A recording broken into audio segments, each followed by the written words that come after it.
a little bit more. A living will allows you to leave written instructions that explain your healthcare wishes, especially about end of life care. It should not be confused with a last will and testament. That document outlines how your financial matters and assets are to be handled. The living will is your written instructions regarding the type of medical treatment you want or you don't want in the event you are no longer able to make decisions on your own. Your living will does not have to be witnessed, although the law does not require your living will to be witnessed. It is recommended that you have witnesses. You cannot use a living will to name a healthcare agent. That is a healthcare proxy form. Similarly, a healthcare proxy designation, bear with me just a second. Oh, where'd it go? Okay.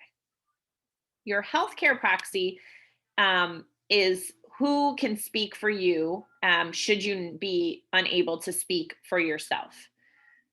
You should make, this takes effect only after 2 doctors decide that you're not able to make your own decisions. So by filling out a healthcare proxy form, it doesn't just mean that it will go into effect or that you can no longer speak for yourself. It's just if you cannot and 2 doctors confirm that you cannot, then you can. This is a standard form for New York State residents. And I would, most times if you're in the hospital for anything, they ask you for this. It's something that you should definitely have. You should have both a living will and a healthcare proxy. So you name someone in your healthcare proxy that you think would make the best decisions for you. And then you give them your living will and they know exactly the roadmap to follow for what you would want. And then the last thing, a do not resuscitate order expresses only your wish to do without CPR. So that is an emergency treatment to restart your heart and your lungs if your heartbeat or your breathing stops. That is all a do not resuscitate order is. It is not for everyone. It's generally for someone who's close to the end of life or a person whose quality of life is so low that it's not worth the pain to go through the coding and the ventilation that comes with a DNR. The Family Healthcare Decisions Act that was passed by the legislature in 2010 establishes the authority of a patient's family member or close friend to make medical treatment decisions for a person if they are incapacitated. So if you do not have a healthcare proxy, it sets forth a surrogate for you, and it grants the surrogate authority to make all healthcare decisions. This is why a healthcare proxy is so important, because if you do not have one, then this is the list that it would follow: a court-appointed guardian, if there is one, a spouse, an adult child, a parent, a brother or sister, and then a close friend. But if you have a healthcare proxy form, then you don't have to worry about any of this. There are so many forms, and what's great is that all of them can be found on the New York State Attorney General's website. They've put out an amazing guide for advanced care planning, and it's easy to use. You can print them out very easily. So this just highlights the resources that they have available. Additionally, Compassion and Choices has a good to go tool guide. And I could do, an entire presentation and just talk about all of the resources on our website for end of life care planning. I just want you to know that they're there and they're available and I can answer questions about them. We also have a few other worksheets that I'll just talk about briefly. A values worksheet is helpful in end-of-life planning as it makes you think about what's important to you. For example, are you more concerned about your quality of life or your longevity? Weighing in these questions can help you in determining such things as whether you'd want CPR or life-sustaining treatment in the event you stop breathing. Again, just some more tools that Compassion and Choices has to offer. We also have a My Particular Wishes, that goes through hospital visitation forms. The dementia provision, I just want to stop and talk about for a moment. This is something that has to be completed before a dementia diagnosis or at the very beginning, while the person is still lucid and clearly able to understand the nature of what they're talking about. But really, it's there to say, if I have dementia and I can no longer remember my mother's name, I don't want to be artificially fed. Or if I have dementia and I cannot remember my sister, I don't want to receive antibiotics. So it really lays forth what your wishes are throughout a dementia diagnosis. This booklet on my end of life decisions guide that walks you through all things end of life care is available.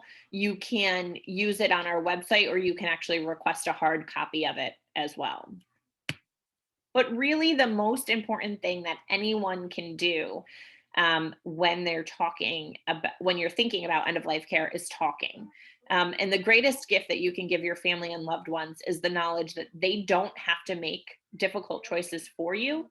You've already made them, and you're being clear about what it is you want.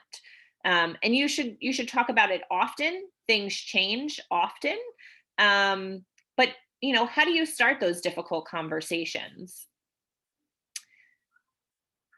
It's important. So there's some suggestive language on the screen, but some things that you might want to say is, my doctor says that it's time to review my advanced care directives. Are you willing to have a conversation? I want to make it as easy as possible for my family to make medical decisions on my behalf. If I become unable to communicate my wishes, let's talk. So there's all these different ways to bring in the conversation. Just a bit, by 2050, the number of people who will be 65 and older is projected to be 83.7 million, almost double of the number of elders in 2012. This group has experienced higher divorce rates and fewer children, which creates a group of individuals aging alone and needing assistance. 16% of critically ill patients in intensive care units have no one to speak for them. So it's really important that we talk about solo elders and who they could potentially have in their life. Is it someone who loves you and whom you trust, but friends, our intentional community, people that we're close to at church? But it's important to choose a proxy who loves you more than they would love your money or anything that might happen to you, your estate.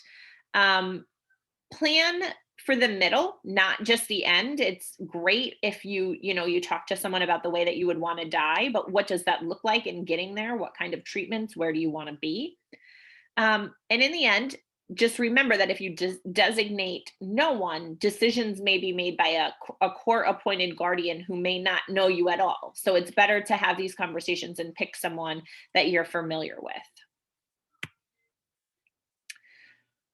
So we're moving on to part 2 here, but I just want to pause and ask if anybody has any questions about all the forms that we just talked about. I know it's a ton of information, so I'm just going to stop. All right, we'll keep trekking.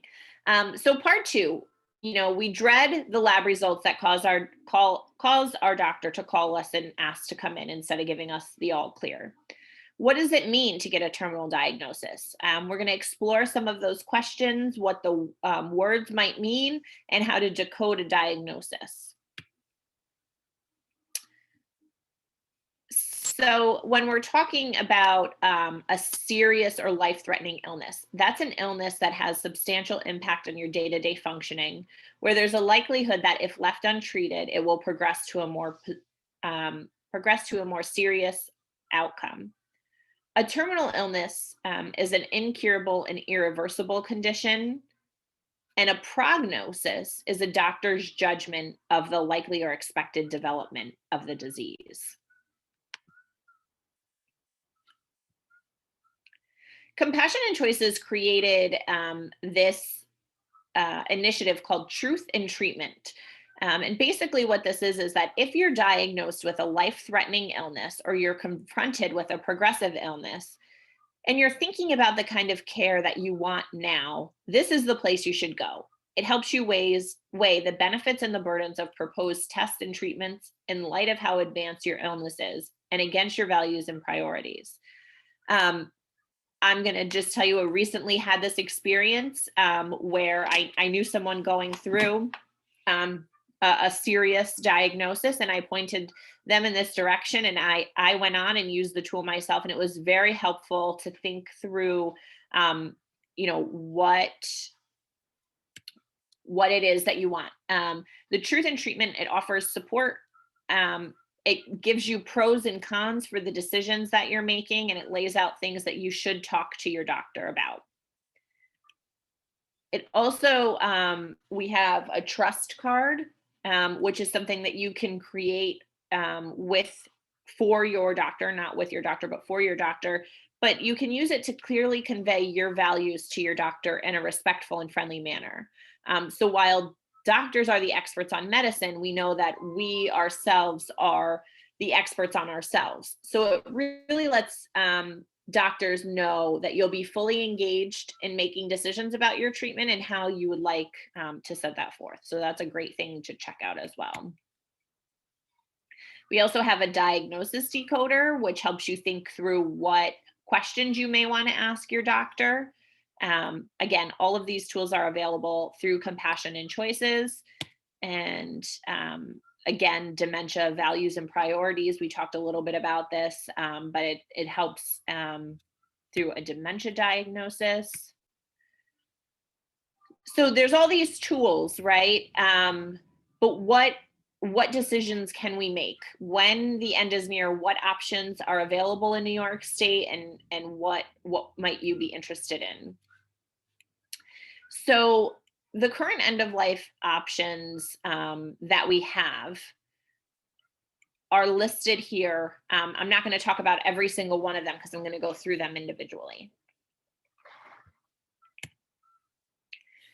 If you are, we always have the option to continue all available treatment options. But when you would like to do that, one of the questions that you may want to consider are, will side effects from any of the recommended treatment have a negative impact on my quality of life?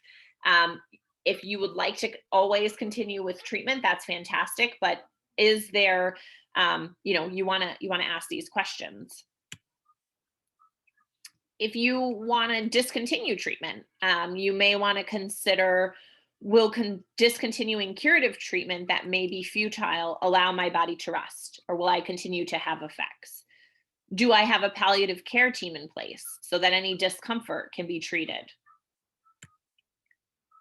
We hear a lot about palliative care, especially lately. What does that mean?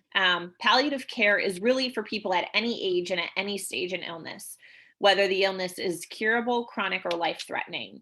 I often will tell people that as soon as you have any sort of serious diagnosis, you should be seeing a palliative care doctor.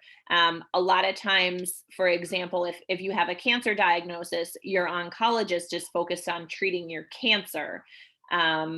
You want someone who's focused on treating you as a whole, that can help you with your pain, whether psychologically or physically. It really, palliative care focuses on improving a patient's quality of life by managing pain and other distressing symptoms of a serious illness. It should be provided with other medical treatments. Opting for palliative care is not the same thing as opting for hospice care. It should just be an enhancement to your already great care. But what is hospice? Hospice is palliative care for patients in their last year of life. And I want to pause here and say that New York is one of the only states that allows hospice care to begin at 12 months. So if a person is expected to pass within 12 months, they qualify for hospice care. In many states, it's a person with 6 months or less left to live. They cannot get, that's when hospice begins. So luckily here in New York, patients are eligible to get hospice care beginning at 12 months. Still though, New York State ranks 50th in the use of hospice. We are just above Alaska. So of all the people that qualify for hospice care, barely any are using it. And it's a really great service. It's a patient care that's provided by a team of healthcare professionals. There's nurses, doctors, social workers, pharmacists, chaplains. Some of the hospice programs have massage therapists, music therapists, art therapists, all sorts of things that really help a patient and listen to the patient and align treatments with what's important to them. They address more than just the physical needs, but also provide emotional, spiritual, and practical support, not just for the patient, but also for their families. So if you are in a situation where you yourself are in those final months of year or months of life, the benefits of hospice are really outstanding. Another option that we have here in New York State is voluntarily stopping eating and drinking. That is a decision to refuse foods and fluid of any kind, including any artificial nutrition or hydration. I will say that sometimes a patient can be on hospice care and then decide to also voluntarily stop eating and drinking. It's just another option that people can use to sort of hasten their death if suffering is becoming unbearable. Another option is palliative sedation, although certainly not as common as voluntarily stop eating and drinking or hospice care. That is the use of medications to induce decreased or absence awareness in order to relieve otherwise intractable suffering. This happens for a very small amount of patients, but basically the idea is that a patient would be admitted because they're at the end of their life, they're having unbearable suffering, and the doctors try to work out this balance between relieving their suffering and hastening their death. And then the last option that is on the table is medical aid in dying, which is currently not legal in New York State, and where we will spend the rest of our time talking today. Medical aid in dying allows a mentally capable, terminally ill adult with a prognosis of 6 months or less left to live to request and receive a prescription for medication that they may choose to take to bring about a peaceful death, so long as they are able to self-ingest the medication. This is a legal option in currently 10 states and Washington, D.C. There have been 6 states that adopted a law in the last 5 years, and currently 22% of the US population, or 1 in 5 adults, have access to medical aid in dying. We have seen the momentum continue across the country. I can tell you New Mexico, Nevada, Connecticut, Massachusetts, Maryland, these are all states that are very active and could potentially pass this year with medical aid in dying, which is fantastic. We have had a bill here in New York, and we are hoping to see that progress, and I'll talk more about that now. New York's Medical Aid in Dying Act was first introduced in 2015. It is sponsored by Senator Savino, who is from Staten Island, and Assemblywoman Amy Paulin from Westchester. It did pass the Assembly Health Committee in May of 2016.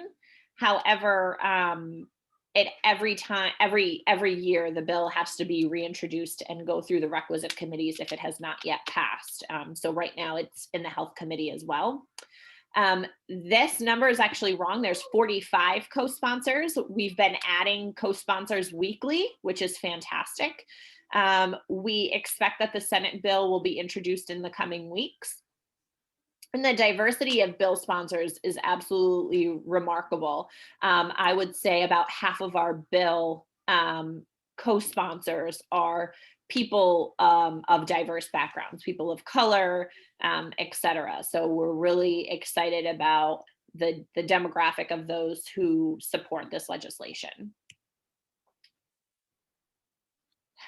In order to be eligible to utilize medical aid in dying in the states where it's legal, but also should it become legal in New York, you must be an adult, which means you're 18 years or older. You have to have a terminal illness with a prognosis of 6 months or less left to live. You have to be mentally capable of making your own healthcare decisions and acting voluntarily. And you have to be able to self-ingest the medication. These things are all core safeguards that are all the same across every state that has a medical aid in dying law. There are a number of safeguards, over a dozen, as you can see on the screen. I'm not going to go through each of them, but I'm happy to answer any questions that you have. But a few important points I just often like to make because it's often a question. Life insurance payments cannot be denied to a family because a loved one uses the law. Assisted suicide, mercy killing, all of those things remain illegal when in a state that passes a medical aid in dying law. And no physician, healthcare provider, or pharmacist is required to participate, which is very important to me in this bill, because it says that if someone doesn't agree with medical aid in dying or it as an option, they never have to have a conversation about it. So that's super, super important as part of the bill. And I can answer any additional questions about the safeguards. I just don't want to read them all to you. So what does it look like in New York for 2021? We are extremely hopeful. As I'm sure the people in Ithaca know, there's been quite a bit of change in the legislature in 2021. And so we have the greatest amount of support than we've ever had. We have the busiest and most active campaign than we've ever had. And we're really looking forward to seeing the bill advance this year. We know that 63% of New Yorkers support the option of medical aid in dying. There's not many issues out there where we can say there's a support by a 2-to-1 margin, but there is. It crosses all demographics, upstate, downstate, Western New York. The support's there. Additionally, faith communities support medical aid in dying. Sometimes we hear from hierarchies in the church may not support this as an option, but when we actually dig deep into those who attend church and what have you, the support is there. The same physicians support medical aid in dying. Compassion and Choices commissioned a survey with Medscape, and it showed that 56% of physicians support medical aid in dying. And then when they learned specifically about the New York bill and how it would be implemented, support jumped 18 points to 67%. So physicians, the people of New York want this, the physicians of New York want this. We know that the time is now. More than half a dozen national medical and healthcare associations recognize medical aid in dying as being different than suicide, which is a huge point to make. There are a number of organizations that endorse this. Similarly, people living with disabilities, they support the option of medical aid in dying. There may be some outliers that are loud, but the polling shows that people support this. Additionally, organizations that represent people with disabilities support medical aid in dying. There are a number, these are organizations here in New York that support the bill on the left-hand side, and then on the right-hand side, you can see who the opposition is. Obviously, there's much more support than there is opposition, and the opposition is often what one would expect on an issue like this. Momentum continues because the evidence is extensive and conclusive. We have over 50 years of combined experience in 10 jurisdictions. We see how the law has been in place in Oregon for over 20 years, and we know that it's safe and that it should be an option for everyone. Really, medical aid in dying is one of the only end of life options that honors a patient's autonomy and protects the doctors who serve them. In the nearly 50 years of combined data, there has never been a single substantiated incidence of abuse or coercion. It's important to know that very few people will use the option of medical aid in dying, but large numbers of folks will derive peace of mind from simply knowing that the option is available. So if this is an option that you support, what can you do? There are so many ways to get involved in our campaign. With Compassionate Choices, our volunteers are not a one size fits all. Whether you have 5 minutes, 5 hours, or 5 days to volunteer with us, there's something that you can do. Most importantly, know that your voice is powerful. Elected officials and those seeking to represent you listen to their constituents. So it's always important to reach out to your assembly members and your senators and let them know that you want this bill to become law here in New York. Talk to your friends, your family, your physicians. It's easy to talk about medical aid in dying. You could say something like, do you know that New York's considering passing a law that would allow terminally ill individuals to have more control over the end of their life? You don't have to be an expert on medical aid in dying to talk about it, but having knowledge and a few simple facts is so helpful in educating the public about this education. Things like it's self-administered, not an injection by a doctor. A person has to have 6 months or less left to live. It doesn't mean that if you have a diabetes diagnosis, you can take advantage of medical aid in dying. Just a few important tidbits to know can go a long way. Compassionate Choices is currently doing a project called 60 Reasons. Every single day that lawmakers are in session, they receive an email from myself with a reason to support medical aid in dying. And you can see a few of those on the screen here.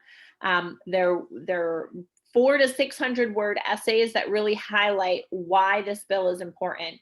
And the reason I want to tell you about this is because we never know what is going to change a legislator's mind or influence them about medical aid in dying.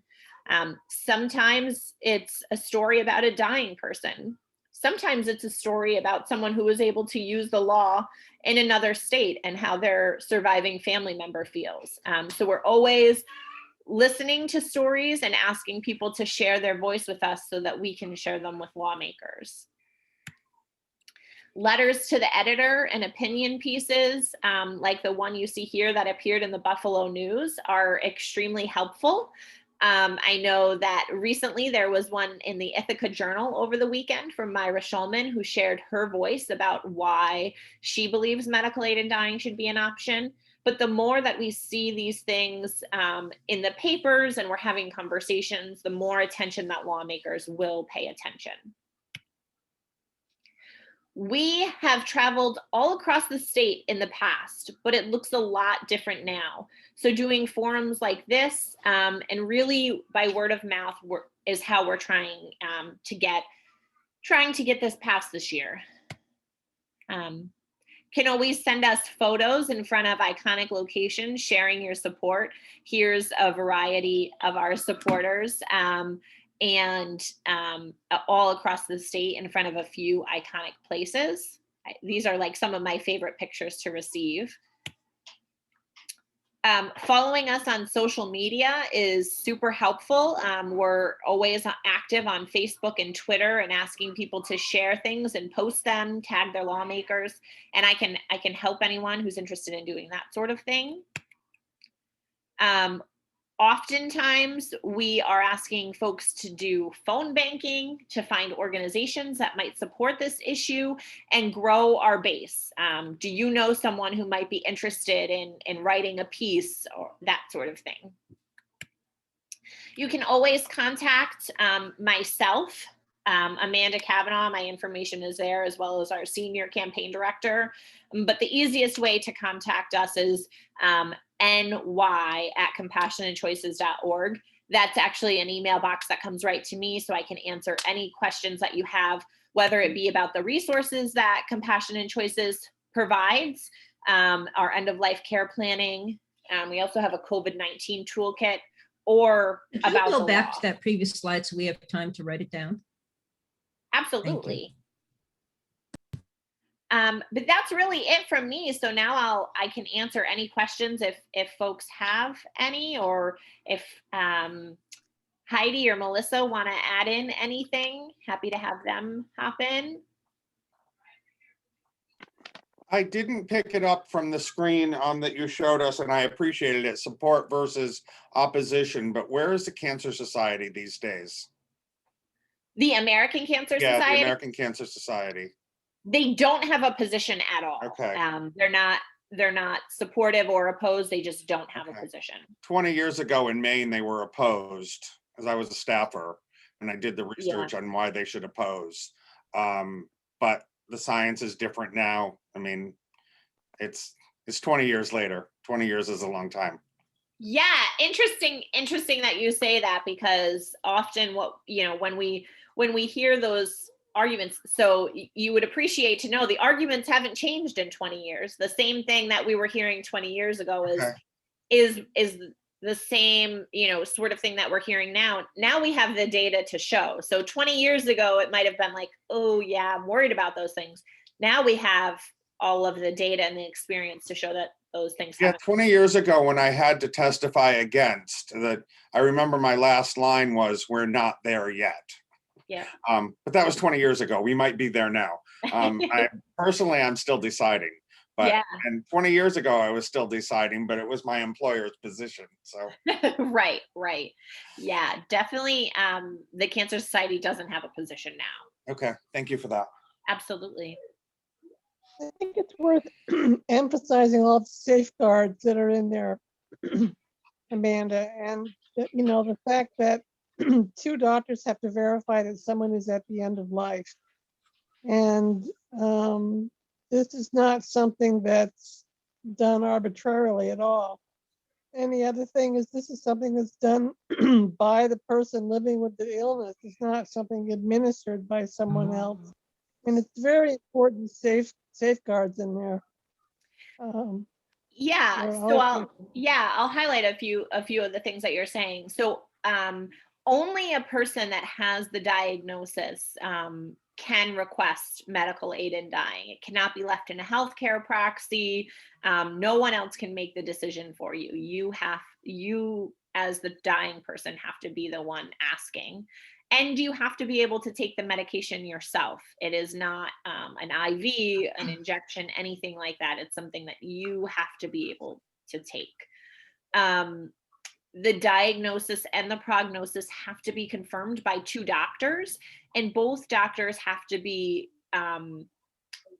confident that you're making the request of your own volition before the patient can be eligible. So you have to prove to the doctor that you have the mental capacity to make a decision. And then if there's any question from either of the doctors that you are not making this decision on your own, or that you may be making the decision under duress, they have to send you for an evaluation by a mental health care provider, and the process stops until the mental health care provider determines whether you have the capacity to make the decision.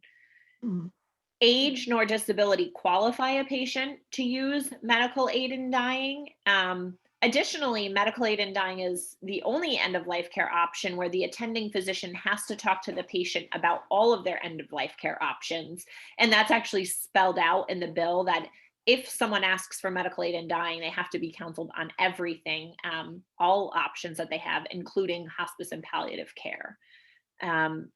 So those are just a few more of the safeguards, and I'll leave those up on the screen for a second. I don't know if I'm muted or not. Nope, you're good. I'm back. Okay. One thing that is so important to me about compassion and choices is starting the conversations, which so many people, and I have to say, a lot of Americans do not like to have. My husband is a proponent of it. He has cancer, and he has already let everybody know that there is no way he is going through the dragged out end of life. He wants his decision to be his, and the family has discussed it. So we are very in favor of passing this legislation, as opposed to when each of my sisters died from cancer. There was no option in New Jersey for them at the time, and they really waited it out. And the pain that what goes along with it is just heartbreaking, because that's what you remember in the end. We want to die with a smile on our faces, surrounded by people we know we love and who love us, and that they're there for us. So it's like, go. Thank you, Heidi. Those stories are so important. I have a question. Actually, I have a few questions, but I guess the main one is, even if this act passes, I guess I'm concerned about to what extent the medical profession, and this would have to include many different professionals involved in medical care, would be willing to let people make that choice. And the reason I'm asking this is because I've been in a number of discussions. I was in a discussion group a while back. It was several sessions discussing the book Extreme Measures. And the stories that came out among participants was that even though their mother had a living will and had a mold storm and everything else, she was in a nursing home. They never looked at it. They refused to follow what the woman actually wanted.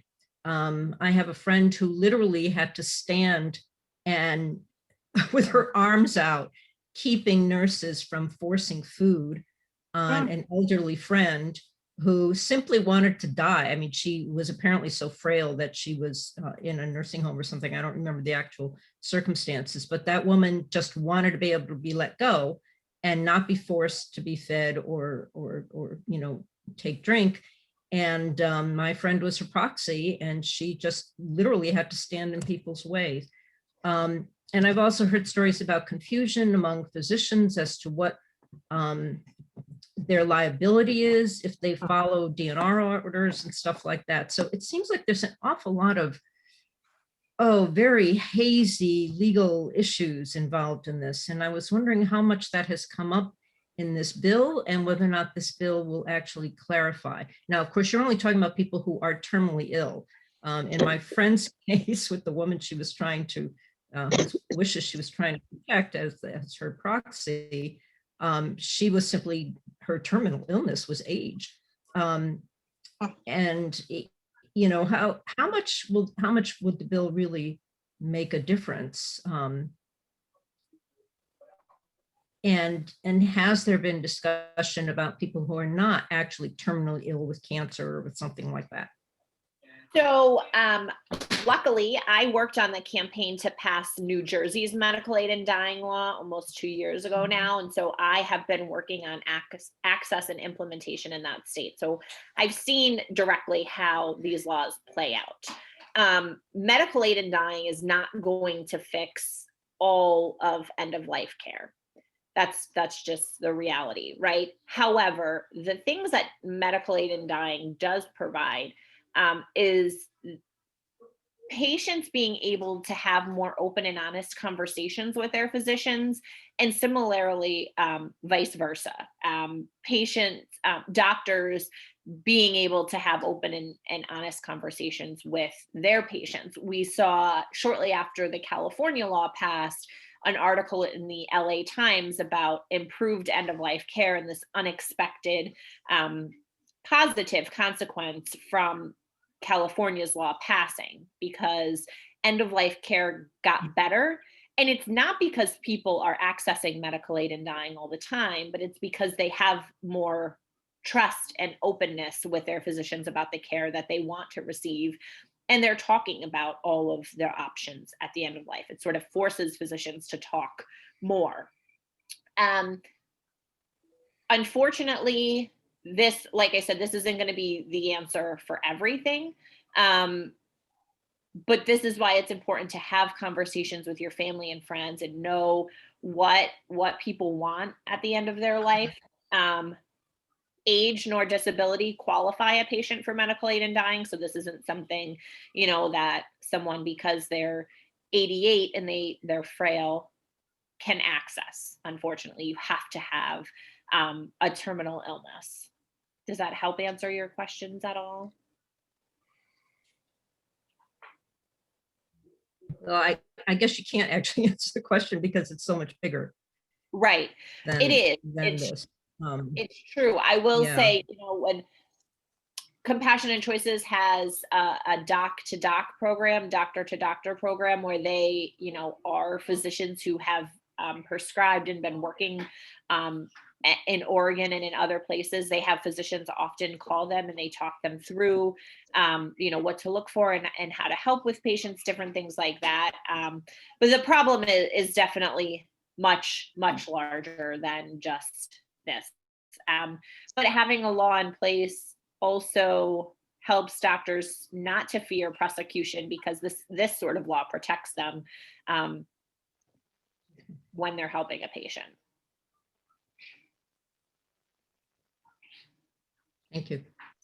You're welcome. I see someone else with their hand up, if you can unmute.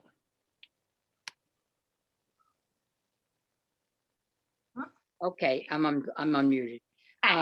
So my mother was terminally ill. She was in hospice, and I heard, she was, in some pain. So they gave her a strong dose of morphine. And I've heard that morphine assists you in dying. Is that correct or not correct?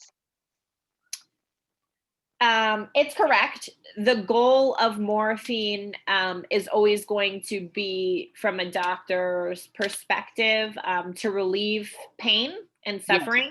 Yes. However, morphine has another effect, which is that it slows the person's breathing. So it acts as double edge, which is one of the reasons why I personally support this issue so much, because right now what happens is that a patient could be on hospice care and their family members have the job of administering morphine to a patient, and nurses will kind of say, if you give too much, the patient may die, but if you don't give enough, they're going to be suffering. And so family members are sort of left in this awful predicament where they're very fearful of what they're giving the patient and what could happen. And so medical aid in dying is an option that allows the patient themselves to have control over the medication that they're receiving, and if and when they take it. Well, I know that my mother asked for, painkillers, and after she took the morphine, I don't know how much she got, she did die. And my sister said they killed her, and I said, well, she was going to die anyway, we didn't press it. I mean, neither did my sister. But I just was curious to know whether that could have been some medical aid that they gave her to die, that the hospice gave her, or just that it happened to be too strong of a dose, or it might have been just her time. She was lucid right up to the end. Morphine has a double effect. So I think we'll never really know. When a patient's on hospice care, that is why, I'm sure like your mom's death certificate would have said whatever her underlying illness is, not that it was a morphine overdose or anything of the sort. Morphine just has that double effect that is often pretty powerful. And for some people, it happens really quickly, and others, they could linger for days or weeks or months, and it doesn't. So it's a double effect. Thank you very much. Absolutely. I could say as a hospice nurse, people develop quite a tolerance to morphine, and people have tremendous pain with cancer and are very often on high doses. And the goal of good symptom management, which is what palliative care is about, is to treat the pain so that the person is not suffering. So I guess I would be cautious about saying that it contributes to death, because it does have the side effect, but it also reduces the suffering. So that's really an important part of palliative care. And the unfortunate thing about hospice care is that most people don't decide to be on hospice until like the last few days of their life. And by then it's really hard for anybody to get the symptoms under control because things have been out of control for so long. So your point about hospice being eligible, for a year is really well taken. I'm really It is thankful for that. I something. honestly, it's something I think is so important. Again, when we talk about end of life care, a lot of people think, oh, if I want to use medical aid in dying, or if I want to stop eating and drinking, all of these things are siloed, and they're not. Just because a patient should, I believe, at the end of life, always receive the benefits that they're eligible for. Medicare pays 100% of hospice care. So if a patient is eligible for hospice, the benefits not only that they can receive, but their family, the support that hospice offers to the family members is really, really helpful. I want to be able to highlight some of the work that Heidi and I are doing with a small group in Ithaca that's very active in doing everything from legislative visits to lots of phone calls to our representatives to a mail-in campaign to writing letters to the editor. And so depending on your interest in this issue, there's a wide range of ways you can be involved. Anna Kellis, our newly elected representative, is a co-sponsor on the bill. We all have, because of where we all live, we have different state senators and assembly workers, assembly people. So this group is a good way to find out who's representing you. Amanda can help you find that out. So if you want to do any involvement at all, there's quite a well-organized initiative underway. We meet every 2 weeks. It's a very active group. Anything you want to add, Heidi, about that? No, you did a good job. Thank you.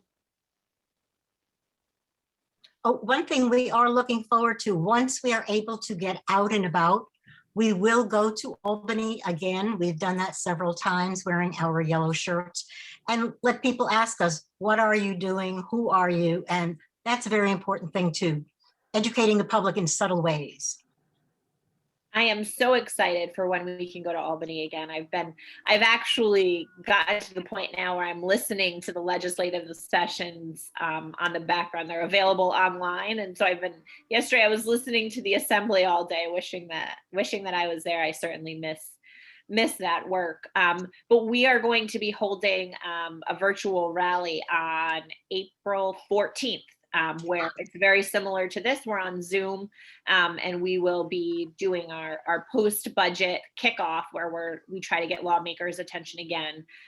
So if anyone is interested in being more active as an advocate, you can always contact myself or Heidi or Melissa, and we can get you in tune with the activities that we're doing. Yes, please. But I really appreciate everyone's time today. Any questions that you have, we're certainly here. And thank you, Zach, for allowing me to be on. I look forward to continuing conversations. Thank you for coming and presenting. Very interesting. And thanks to all of you for showing up.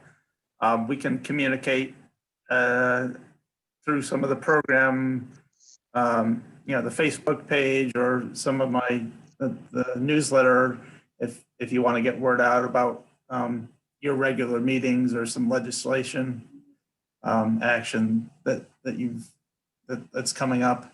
I'm happy to be a conduit for that. So it's a group that we can support, continue to foster future things. So thank you all for coming. Is there anything else to add? I hope that we can have more outreach into the entire community, especially from GIAC. Well, I can do outreach to the seniors that I communicate with. And other ways, we'd have to look at what you're thinking of, but I don't think that there's, Well, I'll get back to you. I'll get back Sure. to you, Zach. all right. I mean, things will change in a couple of months, I think, and there'll be other ways to get the word out and to, once we get together, then that will be a nice improvement. So Terrific. thank you all for coming, and I guess we'll, maybe we'll touch base again in a few weeks. Awesome. Yeah, I will keep you updated on anything that we're doing and the resources that we have. Thank you. Thank you for your Thank presentation. you. Thank Thank you. you so all. much. Have a great afternoon. You too. Bye. Bye. Bye-bye. Thank you very much.